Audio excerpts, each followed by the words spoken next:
Hello everyone, Skip here. We were not able to record a new episode this week. I'd love to say that there's some really great and amazing reason, but the truth is we were too busy watching March Madness. So in the spirit of keeping our every second Tuesday release schedule, here is a really great episode that we did back in March of 2022 on our personal favorite March Madness memories. Okay, Skip, so today is going to be a different episode than we normally do. We're not going to count down any list because we are recording this in the month of March, and because March Madness got underway officially yesterday, we are going to just talk about our March Madness memories. This is not going to be in any order. We're not going to go back and forth. It's just going to be random stream of consciousness, if you can call it that. I love it. It's exactly what it is. Okay. And March Madness Memories, you can call it Triple M or 3M.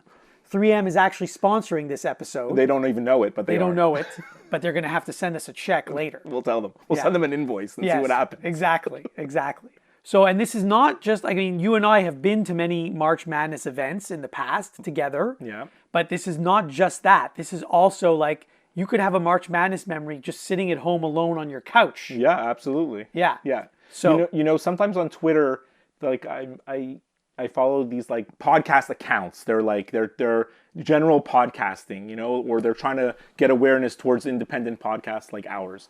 And like sometimes people are like, in one word, what is your podcast about? Or what's your tagline? Like there's questions like this. So a lot of times I say our podcast is about friendship. Don't you think that's true? Yes, that is. If I had to think of a word, I couldn't, but you just said a good one. And actually, what people don't know is March Madness is really important in our friendship. It's actually how we became friends, I think. It's part of it. By the way, I forgot to mention at the top of the show, we're actually in the same room recording. Yeah. We haven't done that in, 2 years or more. The last time we recorded together was when we did one at the Orange Julep. Right. Which was like summer 2019. Was it that long ago? Okay. I think that's when it was. Yeah, that sounds about right. Right? So that's another thing that's weird about today's episode, that we're actually in the same room. So normally when I want to interrupt you, it's not that easy. Or when you want to interrupt me, it's not that easy. But now I can just put my hand up and tell you I have to talk. But actually, I find this recording face-to-face, just a few feet apart, really, really awkward and weird. It is distracting having you right next to me. It is very distracting. So all that to say is that like March Madness, it really marks so many parts of our friendship, our lives. Like we became friends because we found out we both like Duke. That's right. When we were like 18 or 19 years old. That's right. And we never looked back, right? Like, and then, like you said, we went together to see the March Madness tournament, the first and second round, and then another time the third and fourth round in Syracuse, which is like about 5 hours from here in Montreal. Right. So we did that 3 times, and I think you told me you went to Buffalo once also for the tournament. Right. After I moved to Toronto, the first round was in Buffalo. It's actually, I think it's in Buffalo this year as well. Yeah. And so I went with someone who you know, Mitch Fox. Oh yeah, well I'm in last place in his pool. There you go. Like I told you when you walked into my house, my bracket was busted at about half an hour after the tip-off yesterday. Mitch likes having people in his pool who get eliminated early. That's me. He must love it. He must love having you. I sent him the money. It was like giving him a donation. Exactly. That's exactly what it was for me too. So, of all the times that we went to see March Madness in person, we only saw Duke once, right? Unless you saw them in Buffalo. I didn't see them in Buffalo. We only saw Duke once. In the tournament. Actually, hold on. I think I've seen Duke twice in the tournament. Yeah. Once against VCU, I think, when they lost. Well, the time that I saw them was against Florida, and we lost. So, remember we sat like alone in a section, and then they kicked us out. Yes. That was against Florida. Okay, well then I saw them another time without you. Okay. Because I saw them lose another time, and that must have been in Buffalo. No? It must have been in Buffalo then. Yeah. It's funny we can't remember anything. I mean, although we're going to go back in time and we're going to remember all kinds of weird stuff. I could look it up, and I once did look it up. But yes, so I've seen them lose twice. So really, I shouldn't go to Duke games because I've seen them get eliminated twice. Now, by the way, I've seen Duke play in a non-March Madness game. Me too, once. And they did win that game. Very good. So, and that was also in Syracuse. But I remember seeing the game in Syracuse. It was the third round, I think. And we're playing Florida, who was like, eventually we're going to become national champions. Not that team, but a few years later. Are you sure it wasn't that year that was, because they won 2 in a row? It might have been. But I think that was the year. That was one of the 2 years that they won. If it wasn't that year, it was the year after, you know. But like, I remember they had the team with all these guys. It was like a whole team of shooters. And then I remember Billy Donovan was the coach, right? Yes. And he called timeout. He yelled at all the guys. We were right in front of him. He yelled at all the guys. All 5 guys went on the bench, and he put 5 new guys in. All coaches, yeah. But I remember I came with like my Duke shirt and hat. And like it was so invested. We had a good team. It was like, didn't we have Chris Carrawell? We won the national championship. I think the next year or the year after. It was Chris Carrawell. That was his senior year. What's his name? Jason Williams was on the team, but he was a freshman, I think. Okay. It was a really good team. Carrawell was the leading scorer that year. We always have a good team. Like we always think we're going to win, but.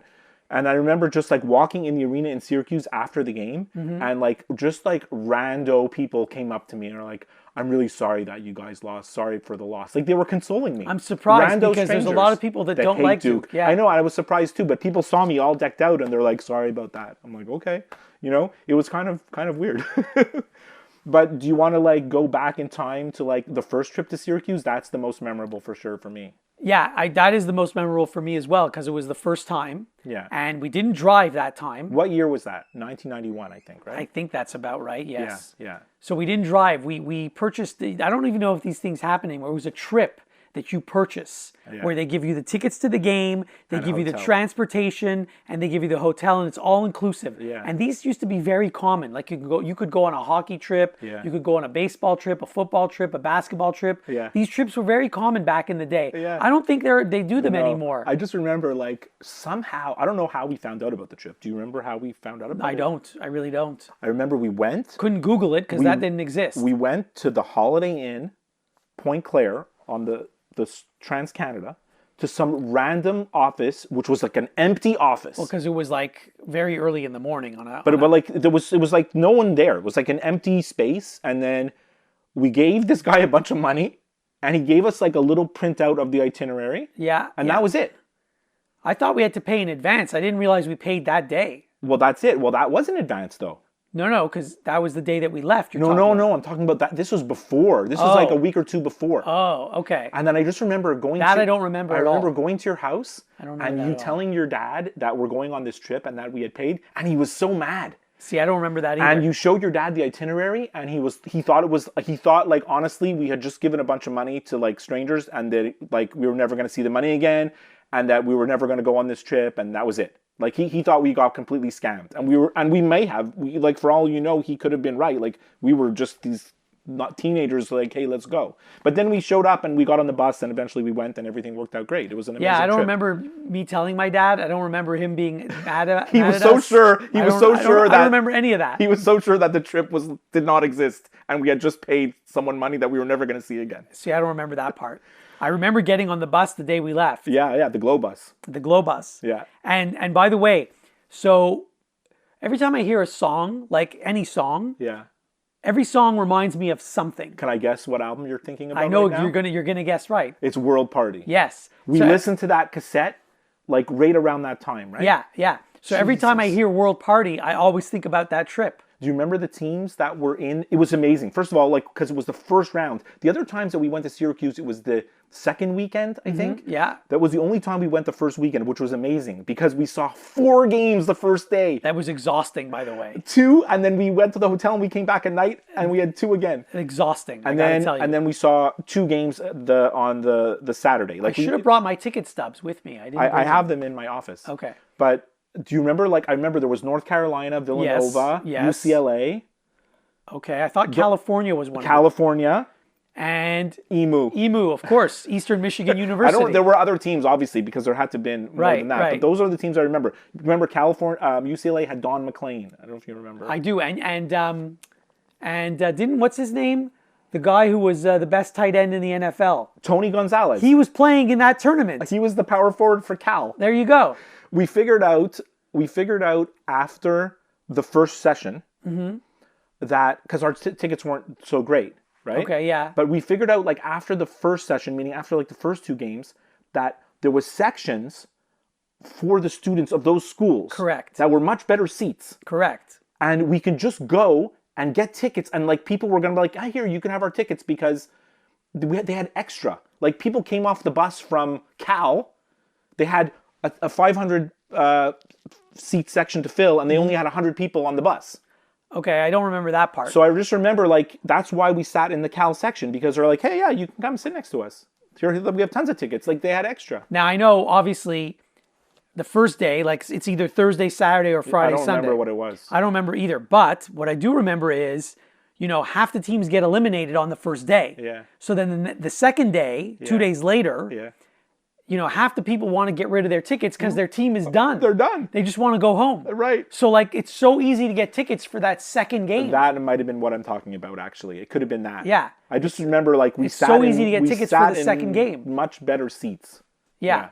Yeah, Tony Gonzalez. He was the That's big power right. forward. That's right. I mean, I didn't know who he was. And they at had the the time. most original cheer, the California. It was awful. Do you remember what it was? Yeah, I do. Do you want to say it? California, California, California. Now, but Eastern Michigan University had the best cheer. Theirs was "Go Emu, go Emu, Emu." That was the best I still one. remember it very, very well. That was the best one. We have pictures with the cheerleaders, the UCLA cheerleaders, The mascot. the mascot. I rubbed his fur. Yeah. The Villanova and the North Carolina Tar Heel. Yes, yes. That was a great trip. That was a great trip. That was a great trip. That was Duke's first national championship, but obviously we didn't see Duke in that bracket. But Right. that was the first year, the year they beat UNLV in the semifinal, and then Kansas in the. We also got the official March Madness basketball from Pizza Hut I that had year. it for the longest time. So did I. And the weirdest thing, because, okay, it wasn't a regulation size basketball, Oh, it was tiny. but it still bounced. Yeah. So now, I think I still have the ball. Yeah. It doesn't bounce anymore. Yeah. But the thing is, it's not like it lost air. It just hardened. Yeah. It's like a rock now, Because it's which like- is weird. It's probably such lousy rubber. It's not real basketball. I know, but you would think that it would lose its air. we need a scientist to explain. I don't know how it hardened. I can't tell you. Anyway. I couldn't tell you. So those are like the best trips. Remember the next time we went was a few years later. And we didn't take a bus. We drove. We drove and we saw Louisville. I forget, honestly, I don't remember that trip. And I think as that time we drove back, And then then drove drove back, back again. and drove back. That's So in other how- words, 4 drives. That's how young we were. That we were like, because we didn't want to stay in a hotel. no. And the thing is, a different person came with us to the second game than who came with us to the first game. I mean, back then we were in these. We had a lot of like common friends, or I don't want to say common friends, but like a group of friends that was really just about college basketball, because we were in these like pretty high stakes pools. We were in these pretty high stakes bracket challenges, and we did well in them. Actually, they weren't bracket challenges. It was a completely different pool. It was a kind of pool. And I'm glad you mentioned it. So it's a pool where, it's a draft. Yeah. So if you pick a team, no one else can have that team. Right. And I think there were 8 of us in it. Yeah. And we each got, is it 8 teams? Yeah. So, and then the thing is, we were partners because we couldn't afford to enter alone. Meanwhile, you think it was high stakes? It wasn't really. It wasn't really. No, because the thing is that pool got more and more high stakes as the years went by. Exactly. And eventually I was like, I can't do this anymore. Well, now it's like at least 10 times, the entry fee is 10 times what it was back then. I remember at one point, I was like, they're like, are you in? I'm like, no. But that first year, you have to tell the story. Okay, or I have to tell the story. So we had a draft, and we had to pick, 8 teams. So I think we had the first pick. I don't know if we had the first pick, but we did get Duke. We did get Duke, and Duke was, it was the first pick because they were the consensus number 1, easily. Okay. And then on the rebound, Yeah, which was took forever. we got Michigan. Yes. So that's the year that Duke played Michigan in the final. I know. And so we had clinched both parts of the pool. Yeah, well, to explain, half the money went to who got the most points. Yes. And then half the money went to if you had the champ. Correct. So when we got to the championship game, we clinched both halves of the Before the game pot. even happened. Yeah. That was amazing. That was amazing. And they must have all hated us because it was our first year in the pool. Yeah. There was another year where we had clinched both halves of the pot. We didn't clinch both halves of the pot. We could have won both halves. The year that Duke lost to Connecticut, 1999. I remember that year, but I don't remember who we had in the pool. We had Duke, and we clinched the points, but Duke lost to Connecticut, so we only got the points. That was very disappointing, that game, because Trajan Langdon didn't even get a shot off at the end. That's the best. Well, I don't want to say that's the best Duke team that didn't win a championship. I think it might be, because there's another really good one, but that team was freaking loaded. It's unbelievable that they didn't win. Elton Brand was on that team. I don't know. People think of Elton Brand and you're like, okay, he was a really good NBA Shane player. Battier was on that team, right? Yeah. But, I mean, Elton Brand was an unstoppable college player. Like, was Corey Maggette on that team? Yeah, he was. He was a freshman. He left early. He was the first Dookie to leave early, by the way. Well, Brand left early too, but Maggette was the first freshman. Right, Brand had played a couple of years. All right, so Maggette was the first one and done. One and done, exactly. But the funny part is Maggette didn't even start. No, he was useless in the NBA. He was the sixth man on our team. He didn't even start, and he left early. I know. The other Duke team that was really, really good, that didn't win the championship, and I don't even want to talk about it because it's very, very sad memories, was the '94 team. It was after Leitner and Hurley graduated, and that was Grant Hill's team. Yes. Grant Hill just carried us to the finals. We were so good. We had Cherokee Park. I forget who we had, but it was Grant Hill's team. It's an extension of the other back-to-back teams, and it was just 2 years later. Right. And we lost to Arkansas. I mean, Scotty Thurman? Yeah. The shot that almost hit like one of the banners in the ceiling? It's sad because basketball is really an unforgiving game because it was literally the last minute of the game. Duke played an incredible defensive possession. Like, we shut them down. We forced them to take a horrible shot. Like you said, with 1 second left on the shot clock. Like you said, he took a rainbow three-pointer from the corner that is hit it left the orbit of the earth. Like, it hit the clouds, came down, and somehow went in. And it's really, basketball's cruel, right? Because we played a great defensive possession, and he made a really lucky shot. Or maybe if you're an Arkansas fan, he made the greatest shot in Arkansas history, I guess. So I remember that, but ask me to tell you anything that I learned in geometry or geography or whatever, no chance. So if you remember that, where were you when Leitner hit that shot against Kentucky? The most famous shot that everybody knows. There's the pass to Leitner. Puts it up. Yes! So it's funny you ask because I was actually at work. That's what I thought. I was at work. I was working at the Saint Laurent Arena. And so I wasn't watching the game. I was recording it. And of course, when I set my VCR to record the game, I didn't think it was going to go to overtime or be a long game. Like, what do I know, right? Right. So... But you were always pretty smart. You used to anticipate overtime, and you used to record extra. That's right, I did. Anyway, I recorded it, and I didn't find out the score of the game because I didn't have a smartphone because they didn't exist. Yeah. And I don't even think the internet existed yet. Yeah. So I didn't find out the score because it's not like it was the Montreal Canadiens where I would have heard the score. Yeah. Although it was a Saturday night, I think. It was a Saturday night. So... And you didn't call me to tell me. No, well, I mean, I didn't call you at work. I never called you at work. But you could have called me at home, but you didn't do that either. Well, I knew you were recording, yeah. So then I only started watching it like at midnight or something. Yeah. And as I'm watching it, I'm thinking, this game's going quite long. I hope I set the VCR long enough because I don't want to miss the end of the game. Yeah. Anyway, I got it all. And I think I still have the VHS tape of that game. It's crazy. So where was I? I was at home in my den at like 2 or 3 in the morning, who knows what time it was, and I couldn't believe it. I remember it was the first year that I was dating Diane. Like it was a fairly new relation. Well, it wasn't That's your wife. New. That's my your wife for the people listening. My wife now. It was a year, actually. It was exactly probably a year since we met. I'll get to that story in a sec. But I was watching at home, and like my dad didn't know anything about college basketball. Like he was a marginal sports fan, but he knew I liked it, and he knew I had money on it, right? So he used to watch with me, and I remember like we were supposed to go out for dinner, and the game went to overtime, and then I called Diane, and I was like, okay, I'm gonna be late. I'm gonna come as soon as the game's over. We're gonna go, and then like it was getting longer, and I called her again. I'm like, okay, I'm leaving soon as the game's over, and then Kentucky hit that shot to take the lead with 1.3 seconds left, and my dad just looked at me. You remember like the layout in our room? He was sitting in that big brown chair in the corner. I think I vaguely recall. And yes. he just looked at me and he's like, it's just not going to be your year this year. Because he knew we won the year before, our big pool, and we won all this money, and Duke won. Like, it was everything, right? Our team won, and we won all this big high-stakes pool. It's not going to get any better than that. He goes, it's just not going to be your year this year. And then 1.3 seconds later... 2.3. Or whatever it is, he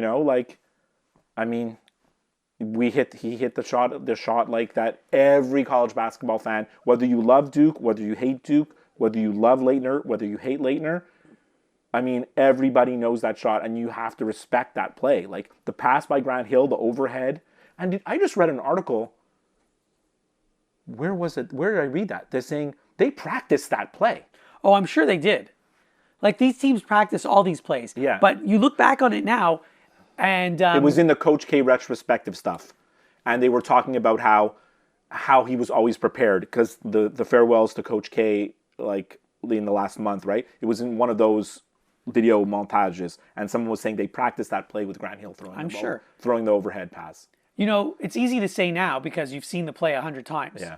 But, like, Kentucky did not defend it properly. No, they screwed up. And how do you not put someone in front of Leitner to try to intercept the pass? How do you not do that? 100%. Who was the coach of Kentucky? Pitino then? I don't remember. Anyways, whoever the coach from Kentucky was, they're lamenting to this day. They made a huge mistake, the coach, because they didn't guard the ball. They thought, we're going to have an extra guy guarding for the pass, but not guarding the ball gave it's like if you let Tom Brady go in the pocket and you don't put any pass rush. Listen, you've got 5 defenders. Right. They've got 5 offensive players. You should have one guy on one guy. Yeah. I'm not a basketball coach, and I know that. Yeah, they made a big mistake. Similarly, if you recall, I don't know if it was the year before or the year after, when Leitner hits that shot against UConn. It was before. Okay. It might have been 2 years before. Right. I think Leitner was a freshman that year. That was like the Danny Ferry teams. Right. So if you recall that play, they didn't put anyone on Leitner. He inbounded the ball and got it back. And they didn't put anyone on him. Like, a different coach, different team, whatever. But still, like, that to me is, I don't know, basic? Yeah. So I mentioned that when Leitner hit that shot, it was like 1 year-ish since I met my girlfriend, now wife. Mm-hmm. So the year before, the Duke-Kansas championship game, now that game's on a Monday. Mm-hmm. All championship games are on Mondays. Now, what happened was back then, we used to play in a ball hockey league, and we had ball hockey every Monday. Yes. And being, 20-year-old guys, ball hockey was really important to us. Yes, it was. So we didn't want to miss our game. So we did not want to miss our game. But we also didn't want to miss the Duke game. But this is before PVRs. Right. So I knew we planned that you were going to record the game, but then that meant we could only start watching when it ended. When we knew it ended. Right. And we couldn't check to see if it ended because we didn't want to find out the score. So we had to really... So we had to wait till like midnight. We had to really watching. estimate the time. And we had a normal routine after ball hockey. We would usually go to like a restaurant and hang out. We used to go to Harvey's, right? Or the Julep. Yeah. And you didn't want to do that. You're like, no. We're going to find out the score. Like, you were really paranoid about finding out the score. I was. So I always am. So you made a call from the phone, no cell phones back then, from the phone at the office of the Y where we used to play. And you said, you know what, we're going to go to my friend Diane's house, and we're going to hang out there for about an hour and a half. And we're just going to hang out there because that is a safe zone. No one there even knows the game is being played. That's right. Like, they don't even know that the game's on, let alone telling us the score. You telling this story right now makes me realize how smart I am. Because that's a genius idea on my part. Well, I have to thank you for that. It's a genius idea on my part. I don't even remember. I mean, I remember it. But how I thought of that in the first place is brilliant. So we ended up going to Diane's house, and we hang out there for an hour and a half. By the way, the listeners don't know, you'd never met Diane at this point. No, that was the first time we ever met. That was the first time you ever met Diane. First time. So I call her up, I say, I'm coming over with a friend of mine who you don't know, and we have to hang out at your house until midnight. And of course, she still lives with her family at this point. It's not like she lives alone. Yeah. So she lives with her sister and her parents. Yeah. Anyway, so we went, and it was fine. Yeah. And it was perfect. Yeah, and then we went, and then we went back to your house and watched the game. Duke won, and that's when... That's how you met your future wife. It's like I could tell my kids the story. That's how I met your mother. Have you told your kids the story? I'm pretty sure I have. I mean, it was told at our wedding. Obviously, the kids weren't born yet. It was told at our wedding, Didn't I tell the story? Probably. Okay. And I mean, I think I must have told them this, but I don't know. Maybe not. Okay. I don't know. Anyways, yeah, that's like a real How I Met Your Mother situation. We should do a show. We are doing a show. So I have more notes. I don't know. Like I had a little bit of outline. By the way, the least amount of work I ever had to do for an episode. The least amount of work I ever had to do for an episode was our previous episode where I did no work at all. And I did no work at all for this one also. So we talked about the Leitner shot. We talked about meeting my wife. And then also like some of the other championship teams. Are there any other like non-Duke? Let's get away from Duke. Like, are there some championship games that you remember or championship teams that you really like that weren't Duke teams? Like, the only thing I remember, and I don't even remember what year it was, I do these bracket pools every year, and I never win. But there was one year that I actually won the bracket pool. Like I was the guy. I was the guy running it at my office. Yeah. And I won the pool, and everyone thought I was cheating because I was the one running it. Yeah. I couldn't even tell you who won that year. It's a long time ago. It's at least 10 years ago. See, the thing is, since we've been started watching college basketball, which was, let's say, the late 80s, there's Kentucky won a few times, and North Carolina won a few times. So I blocked those out. I don't know what years North Carolina won, and I don't know what years Kentucky won. I don't want to know, and I just want to forget them. But I wrote down, there's some other teams that I liked. Arizona, the Mike Bibby year. Miles Simon. And Miles, that was a fun team to watch. Yes. You know, they kind of came, not out of nowhere, but Arizona was always like the perennial underachiever. They had so many great teams and number 1, number 2 seeded teams. And was Lute Olson the coach? Yeah, he was. So that was Lute Olson finally getting his championship. Right. Same thing with Syracuse. Syracuse had a lot of great teams in the tournament. I mean, it started in the late 80s. I didn't even know you when, like, the Sherman Douglas, Ronnie Cycli. I remember those guys. Derek Coleman, like, those are amazing teams, right? Friend of the show, Costa, is a big Syracuse Huge, fan. right? Yeah. And Syracuse had many, many great teams throughout the years. But they never won. And, well, they won that one. They won once. Eventually they won it. Carmelo Anthony. Yeah. Like, I know Carmelo Anthony, you think he's this NBA diva and demanded a trade and whatever. But, like, that guy was a sick college player. It's amazing that when you look back now that Syracuse was able to get Carmelo Anthony to go to their school. Yeah. Because you have to understand, Syracuse is not exactly a glamorous place to play basketball or do anything for that it's matter. upstate New York. No one wants to go there. It's freezing. The winters are bad, just like here in Canada. Yeah. So, like, to get someone to agree to go there. And that was the time when players were going right from high school to the NBA, like Kevin Garnett, Kobe Bryant. There's a whole list of players that never even went to college. Like, it could have been Carmelo too, right? It's true. He was good enough. That was a fun Syracuse team, and I was cheering for Syracuse because I wanted them to finally get their championship. And there's also, I mean, I have a few teams here that I wrote. UCLA. With Tyus Edney? Exactly. Well, it was like the Ed O'Bannon. The O'Bannon brothers. The O'Bannon brothers, right? Yes, yeah. And if not for the O'Bannon brothers, then players would not be getting paid right now for their name, image, and likeness. Exactly. They're the ones who started this. Yeah, they're the ones that like took the NCAA to court basically to say like, hey, we should be allowed to make money. Yeah. So that was a fun team. I still remember that Tyus Edney shot. He's going coast to coast. I think it was against Missouri. One last try for the Bruins of UCLA to get into the Sweet 16. Knocked out last year in the first round by Tulsa. They don't want to lose this one. Edney going the distance. Yes! Coast to coast for the layup. Like, and think about it. I always tell you this, right? And we're going to see it again. It could be this year. It could be next. And any year, it's always the same thing. Like, there's such a fine line between the championship and not. Oh, for sure. Like, everyone's like, UCLA, they were a dominant team that year. They were the best team. They were 1 second away from losing. Duke, the most dominant team of our, like that Duke team, the one that the Leitner shot year, that's the year we beat Michigan in the final. That was the best Duke team we've ever had. They were number one in the top 25 for the entire year. Were they? I'm pretty sure. We only lost 1 or 2 games. And we would score 100 points all the time.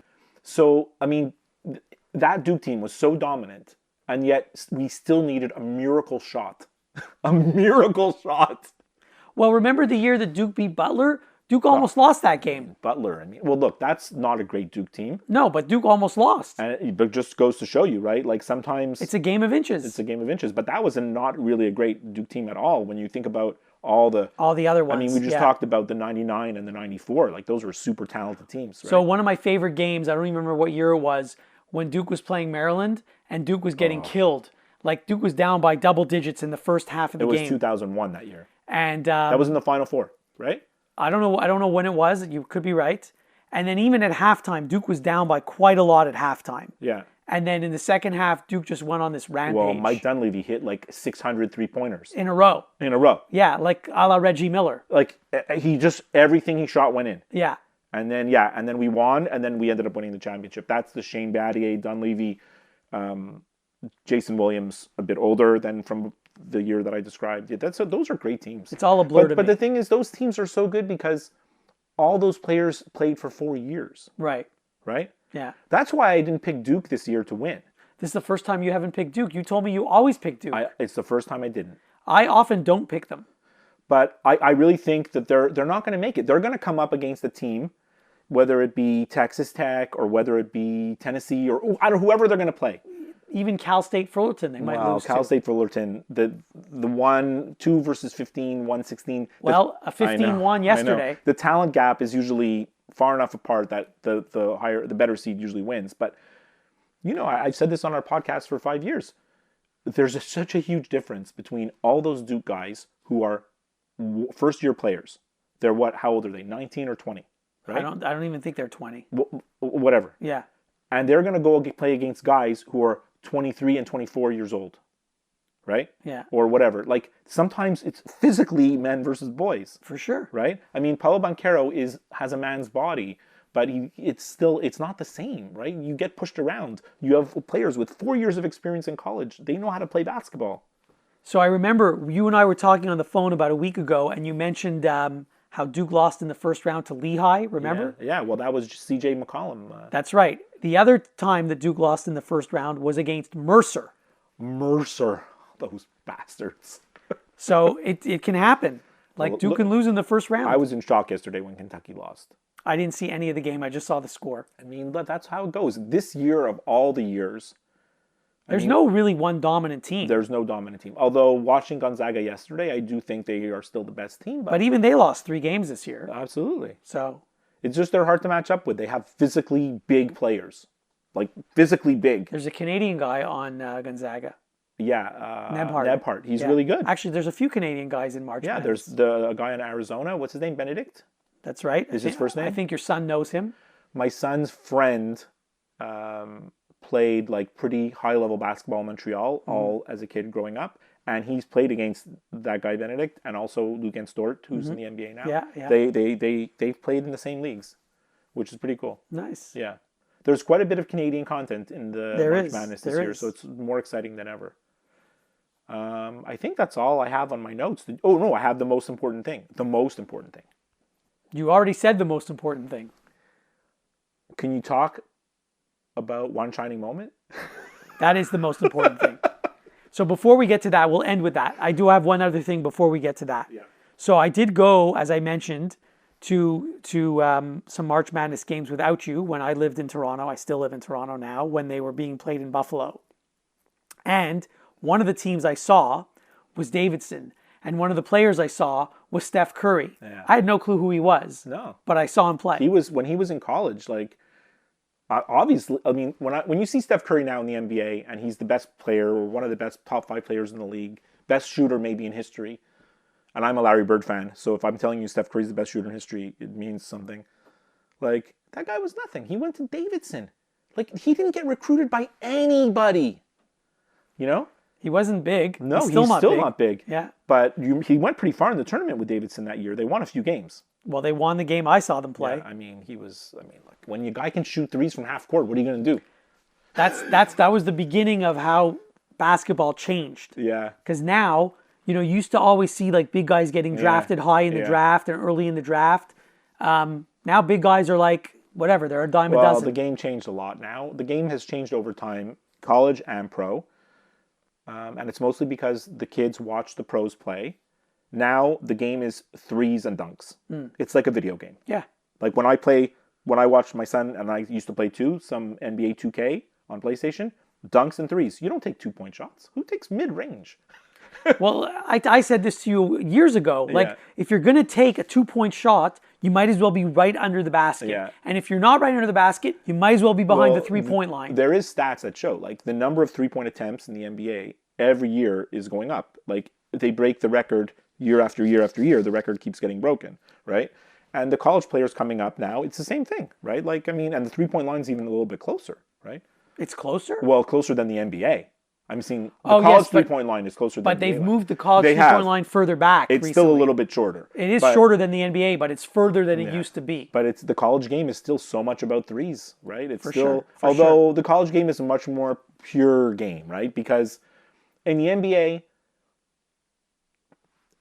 every player on the floor, I mean, I don't want to say every player because there's guys that can't shoot, whatever. Right. But the vast majority of NBA players can hit, like, if they can just walk like 18 feet away from the basket and they can hit 20 shots in a row. If they're unguarded, for sure. Like, they can all hit their shots, right? If there's no one in the gym. Yeah. So, like, they're very accurate shooters, right? Like, college is not like that. College guys put up shots, it's like, You never know. cross your fingers and hope it goes in, And they really, when you watch college basketball, they really work for their shots. NBA is like, isolate this guy, 4 guys go in the corner, 1 guy gets isolated on 1 guy, and they're playing one-on-one with everybody standing around, I think it's easier to defend in college because the 3-point line is a little closer. It's more compressed. So the spacing's not there. all your defenders Yeah. are closer to the 3-point line. Whereas in the NBA, if you're under the basket, you're nowhere near the 3-point line. But they work really hard for their shots in college. Yes. But in NBA, it's like bing, bing, bing, bing, you make a few dribble moves, you put up a shot, that's your possession, They work freaking hard in college. There's screens and guys running around, and like it's really like the coaching is so important. Coaching in the NBA is just about like, can you motivate your guys and can they not hate you? I'm itching to talk about one shining moment now. We have to move to that. Okay, let's go. So one shining moment is my favorite part of the whole tournament. Right. Oh, it's obviously better when Duke wins because then you get to see Duke highlights in the montage. Yeah. And as you know, before PVRs, I used to lead the league in recording things on my VCR. As we have found out in this episode. I record games, and I would record one shining moment every year. Yeah. And at one point, I had one VHS tape that had all the one shining moments, I think, for 10 consecutive years. Do you still have it? I must have the tape somewhere, although who knows where it is. I recorded the one shining moment the last time Duke won, with Tyus Jones. Yes. And that year. On your PVR? On my PVR, but like I don't have that PVR anymore. Right. So when I got a new PVR, like it was gone. It was gone. Yes. Well, I mean, but the thing is, you can look it up and watch it anytime you want on YouTube. Exactly. Now you can do that. Although the ones from the late 80s and early 90s, you can't get them all on YouTube. They're not all readily available, and some of them some of them are VCR quality, like your cassette is on YouTube. Exactly. Yeah. So I used to love recording it, and I would watch it over and over again. Now, keep in mind, they have a different singer who sings it now, who I don't like. It was written by David Barrett, and it used to be sung by David Barrett, and that is, in my opinion, the only version worth listening to. I agree. I don't like any of the new versions from any of the other new singers. At one point, they had like Teddy Pendergrass or something. That's right. He was one of them. That wasn't very good. And then there was a female singer. That wasn't good. Whose name escapes me. But I thought they went back to Barrett. I don't think they did. I don't know.